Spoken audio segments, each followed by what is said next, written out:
Hello students, welcome to target maths with Shikha. And आज मैं आपके लिए लेके आई हूँ क्लास 10 का चैप्टर नंबर 3, उसके इम्पॉर्टेंट कॉन्सेप्ट और साथ में कुछ इम्पॉर्टेंट एमसीक्यूज भी। और जो बच्चे यहाँ पर नए हैं, मैं चाहती हूँ कि वो मेरा चैनल सब्सक्राइब कर लें, बेल आइकन को ज़रूर प्रेस करें सो दैट उनकी कोई भी यहाँ पर नोटिफिकेशन और वीडियो मिस ना हो। तो चलिए स्टार्ट करते हैं हम। Pair of linear equations in two variable हमारे पास में चैप्टर का नाम है, ठीक है। तो इसका मतलब ये हुआ कि अगर मैं लीनियर इक्वेशन की बात करूं, आप सबको पता है लीनियर इक्वेशन कैसी होती है, टू वेरिएबल वाली कुछ ऐसी है ना। और अगर मेरे पास में इसको ऐसे लिखा जाए x + y - 7 = 0 तो भी कोई प्रॉब्लम नहीं होती, क्योंकि अगर आप इसकी कभी जनरल फॉर्म के देखो तो ऐसी बनती है जनरल फॉर्म, है ना, ये वाली। तो आपके पास में अगर वो दो इक्वेशंस इकट्ठी आ जाएं और उसका सॉल्यूशन मांगे तो तब हमारे पास में आता है pair of linear equations in two variable. हम पेयर लेके चलेंगे और उनको सॉल्व करेंगे।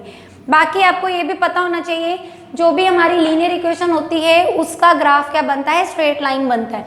इसका मतलब हमारे पास में दोनों लाइन्स फिर स्ट्रेट लाइन ही बनाएंगी। लेकिन अब यहीं पे हमारा काम शुरू हो जाता है। ये जो दो लाइंस हैं, क्या ये काट रही हैं एक दूसरे को, या बिल्कुल ऐसे पैरेलल जा रही हैं, या एक दूसरे के ऊपर ही आ गई हैं। तो चलिए शुरू करते हैं पहले सॉल्यूशन के साथ। अगर मेरे पास यूनिक सॉल्यूशन हो, तो इससे पहले मैं आपको एक चीज़ बोलूँगी, क्योंकि जब हम जनरल इक्वेशन ये लेते थे तो अब यहाँ पे मैं पेयर ले रही हूँ, तो मुझे इनको ऐसे रिप्रेजेंट करना है। x का कोफिशिएंट a1, y का कोफिशिएंट b1 और c1 कांस्टेंट टर्म। इसी तरह x का a2 एंड y का b2 एंड c2, ये वाले। तो ये आपके हो गए कोफिशिएंट्स। और यहाँ पर मेन यूज किसका है, कोफिशिएंट्स का। तो चलिए, अगर मेरे पास कंडीशन आ जाए a1/a2 not equal to b1/b2, तो ये मेरे पास में क्या बनेगा, यूनिक सॉल्यूशन। क्या बन जाएगा, यूनिक सॉल्यूशन। क्यों यूनिक बन रहा है, देखो, अगर आप ऐसी इक्वेशन के ग्राफ प्लॉट करते हो तो ग्राफ प्लॉट करने पर आपके पास में एक पॉइंट पर ये कटेगा यहाँ पे, ठीक है, सिंगल पॉइंट आपको आंसर मिलेगा। तो दैट मीन्स आपके पास में सिर्फ एक ही आंसर निकल के आ रहा है, और इसीलिए इसको बोला जाता है यूनिक सॉल्यूशन या एग्जैक्टली वन सॉल्यूशन। तो कोई भी हमारे पास में दो लीनियर इक्वेशंस हैं जिनके हमारे पास में a1/a2 मीन्स x के कोफिशिएंट्स और y के जो कोफिशिएंट्स हैं, उन दोनों की जो भी रेशो निकल के आई है वो इक्वल नहीं आ रही, इट मीन्स वो हमारे क्या हो गए, यूनिक सॉल्यूशन। इसी के साथ उसका ग्राफ ऐसा होता है। और देन हमारे पास सेकंड पॉइंट इसी के रिलेटेड कि वो इंटरसेक्ट करते हैं एक पॉइंट पर। तो क्वेश्चन में कई बार आपको पूछा जाता है, दो इक्वेशन देके कि ये बताओ पैरेलल हैं कैसी हैं, तो ये वाली जो होंगी, अगर ये वाला रूल फॉलो कर रही होंगी तो हमारे पास में इंटरसेक्टिंग एट वन पॉइंट निकल के आएगा। उसके बाद इसका थर्ड पॉइंट होता है कंसिस्टेंट। कई बार हमें पूछा जाता है कि क्या इक्वेशन कंसिस्ट करती हैं, तो यस, क्योंकि इनका सॉल्यूशन निकल के आ रहा है, इट मीन्स ये कंसिस्टेंट भी हैं। तो हमारे पास अगर a1/a2 not equal to b1/b2 आ रहा है तो वो यूनिक सॉल्यूशन भी है, वो कंसिस्टेंट भी है, वो इंटरसेक्ट भी करती है एक पॉइंट पर। तो यहाँ पे आपका क्या हो गया, पहला जो पार्ट है इसका कंप्लीट हो गया। नेक्स्ट करते हैं हम second part, that is no solution. So no solution में हमारे पास ये जो a1 है अपॉन में ये जो a2 है, मतलब ये वाला और ये वाला, अगेन b1 विद साइन और b2 विद साइन। ध्यान रखना, इनके साइंस बहुत इंपॉर्टेंट होते हैं, साइंस के बिना मत ले लेना।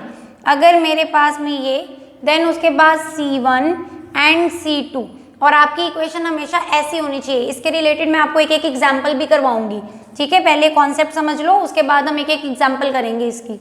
देन हमारे पास में c1/c2, अगर यहाँ नॉट इक्वल आ जाए, ये वाला ऐसे आ जाए, तो आपके पास में ऐसा सॉल्यूशन नो सॉल्यूशन हो जाता है। a1/a2 not equal to b1/b2, sorry, a1/a2 equal to b1/b2 not equal to c1/c2। तो ये सॉल्यूशन कैसा होगा, एक तो नो सॉल्यूशन होगा, इसका आंसर नहीं आना है। उसके बाद में पैरेलल लाइंस, क्योंकि हमारे पास इसका कोई सॉल्यूशन नहीं बन रहा है, देखो कहीं भी वो कट नहीं रही हैं, यूं रेल की पटरी की तरह चल रही हैं, है ना, कभी नहीं मिलने वाली। तो यहाँ पर हमारे पास में पैरेलल लाइंस भी आ गया, नो सॉल्यूशन आ गया, और इनकंसिस्टेंट होता है ये सॉल्यूशन, क्योंकि मेरे पास में ये लाइंस का एक भी यहाँ पर मीटिंग पॉइंट नहीं मिल रहा। तो ऐसी लाइंस हमारी क्या हो जाती है, इनकंसिस्टेंट। तो ये हमारा सेकेंड जो नो सॉल्यूशन वाला है वो भी कंप्लीट हो जाता है। थर्ड करते हैं हम अपना infinite many solution. So next हमारे पास में है इसका last solution, that is infinitely many solution. अब बेटा आप ना यहाँ पे जरा ग्राफ की तरफ गौर करो, आपको यहाँ पर ग्रीन और जो है ये ब्लैक कलर का थोड़ा सा ना विजिबल हो रहा होगा कि डबल सा है कुछ, है ना। उसका क्यों ऐसा बनाया गया है, क्योंकि हमारे पास में जो इनफाइनाइट मैनी सॉल्यूशन वर्ड है ना, ये मैनी का मतलब है कि इसमें बहुत सारे ऐसे आंसर्स आते हैं जो पहली इक्वेशन के भी सेम होते हैं और इसके भी सेम ही होते हैं। तो ऐसे में अगर हमारे पास ग्राफ ऐसा हो जिसमें हमारे पास में दो लाइंस एक दूसरे के जस्ट ऊपर ही आ जाए, जस्ट ऊपर आपके पास में आ जाए, तो वो होते हैं हमारे पास में इनफाइनाइटली मैनी सॉल्यूशन। और लाइंस इसमें बेटा बनती हैं कोइंसिडेंट लाइंस, और सॉल्यूशन ये भी कंसिस्टेंट होता है। और फोर्थ ये डिपेंडेंट सॉल्यूशन होता है। बहुत बार क्वेश्चन में लिखा आता है डिपेंडेंट वर्ड।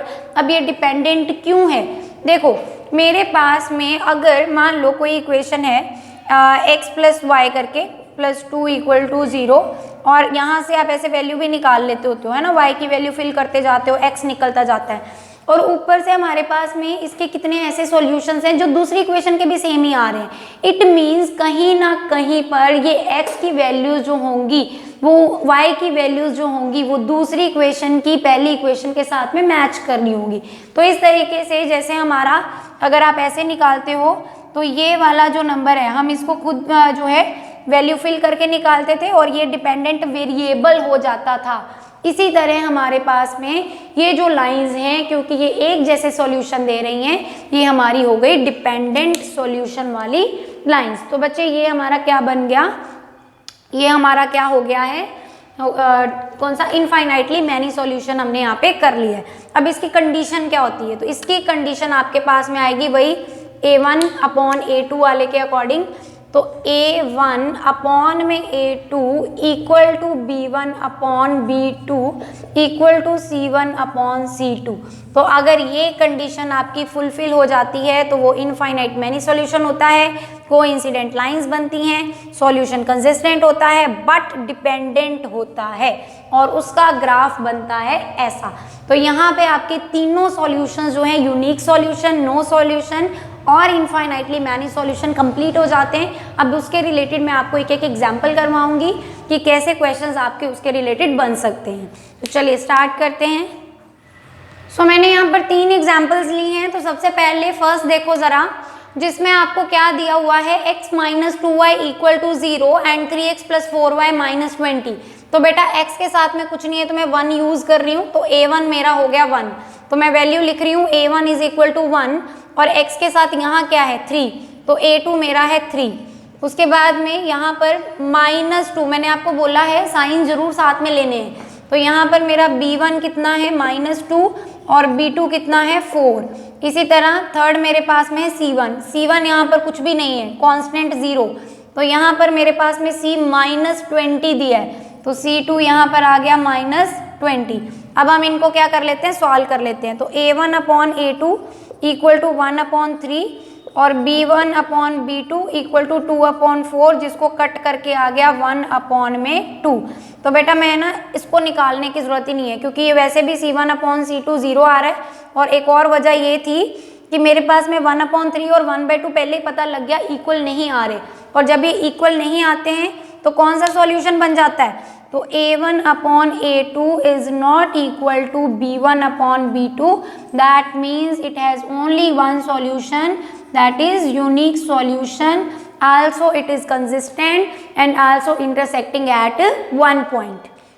नेक्स्ट चलते हैं सेकंड क्वेश्चन की तरफ। इसमें भी यहाँ कुछ नहीं है तो 1 ले लेती हूँ मैं। तो A1 आपके पास में 1, A2 आपके पास में है 2, सेकेंड आपके पास में B1 यहाँ पर है 2 और B2 आपके पास में है 4, थर्ड आपके पास में C1। अब यहाँ पर देखो जोल है क्या, यहाँ आपको इक्वल टू 4 दिया है और यहाँ पर आपको इक्वल के बाद 0 दिया है, और मैंने आपको बोला है पहले इक्वेशन को उसकी सही फॉर्म देनी है। सही फॉर्म का मतलब है ये 4 इधर आ जाएगा, तो प्लस वाला 4 जब इधर आ जाएगा तो हो जाएगा माइनस, और ये हो गया इक्वल टू 0। तो ये है आपकी जो मेन इक्वेशन बनेगी। तो कांस्टेंट मुझे मिल गए हैं, तो C1 equal to -4, C2 equal to -12। अब यहाँ पे हम निकाल लेते हैं A1 अपॉन A2 कितना आ रहा है 1/2, देन उसके बाद में B1 अपॉन B2 निकाल लो कितना आ रहा है 2/4, और कट करके कितना बनेगा 1/2। ये तो मेरे पहले दोनों देखो इक्वल दिख रहे हैं मुझे। नेक्स्ट मेरे पास में C1 अपॉन C2 निकाल लेते हैं, ये बन जाता है -4 अपॉन -12, 1 और 3, दैट मीन्स 1/3, माइनस माइनस भी कट गया।